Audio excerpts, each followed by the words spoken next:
Hello, ladies. I wanted to give you some quick tips about how I edit my photos. You'll see a lot of apps on here. I obviously don't pay attention to my notifications, just ignore that. So, first and foremost, I'm going to talk to you about free apps. There are some apps that I've bought. I wouldn't recommend doing that until you're making a good income with this business for obvious reasons. Unless you want to spend the money, go for it. So Snapseed is like Photoshop for poor people. I say poor people because it's free. All you have to do is open from your library. I have this lovely little photo I'm going to use as an example. It's really nice because the tune image button right here, top left, allows you. So what you do is you just push your finger on it and you can scroll up between the settings, and it can allow you to mess with contrast, brightness, etc. So if your photo is really dark or maybe it's unsaturated, you can just kind of mess with everything and see what looks best. And then if you want to compare it to the original image, all you have to do is press and hold, and it'll show you the original image. So it can just kind of show you the difference between the two things. I also really like so then you just hit the check mark in the bottom right to save that layer, and you go ahead and click tools again. They're really fun. The tools that I use the most are the healing tool, which looks like Band-Aids. Sometimes if I have that one hormonal zit right before my period, I will edit that out. Glamour Glow is a really good one, and Drama is really good too. So is Portrait. So Glamour Glow just kind of gives you a nice soft little glow. You can change the saturation on the photo. You can make the glow more visible, less visible. If it's blurring your face too much and your nose disappears, that's a problem. Don't do that. You can also change the warmth so it can look really warm or really blue. This is a little extreme, so I'm going to change this up. I really like the nice little glow because it just kind of makes you look a little more like your photo is a little more professional. Go back to tools. Drama actually I don't really know how to describe it, but I typically bring the saturation back up and then bring the filter strength down a little bit because it just makes things really nice. And then I know I'm going fast, but I don't want this to be like a 10-minute video. Portrait you can use to put a spotlight on your face. So just kind of, you see the difference there. It just kind of makes your face look like a professional is lighting your photo. Skin smoothing will give you a nice little blur there as well.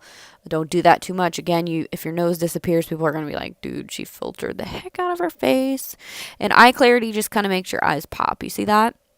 So those are some of my favorites. You can to save it, you just hit the check mark to save that layer, hit the export button, and hit save or save a copy. I always just save because I don't like a million copies of my photos. I already have too many on this roll.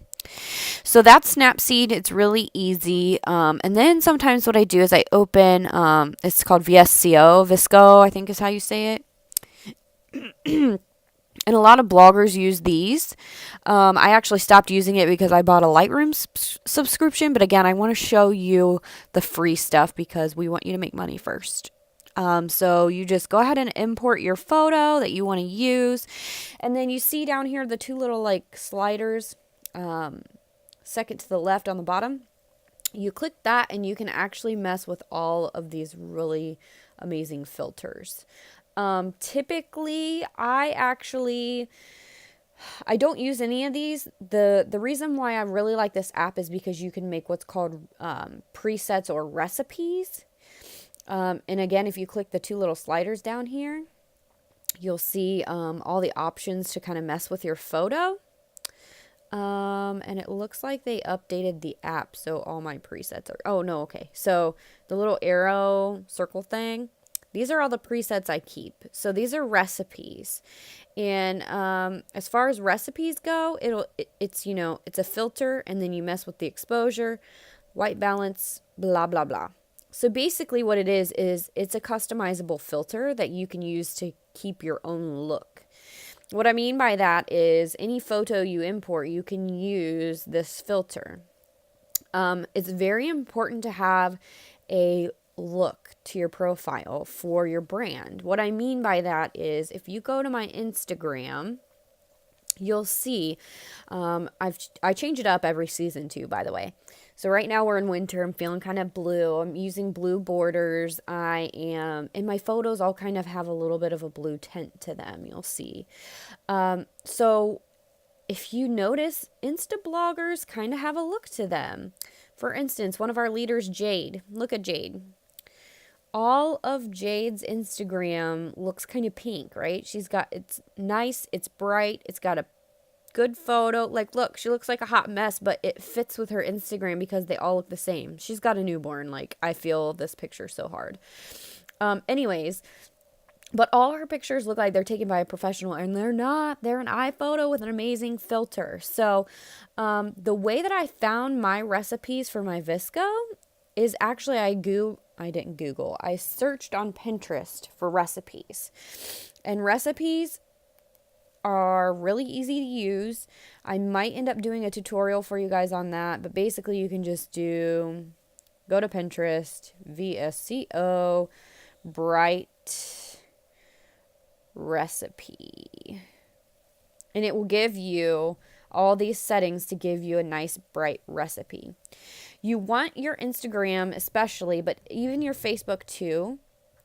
You even want your Facebook to have the same look because it makes you look more professional. It makes you look more presentable. It helps build your brand because people are like, oh yeah, that's Bethany's picture. Even if my face isn't in it, they can tell it's my picture when they're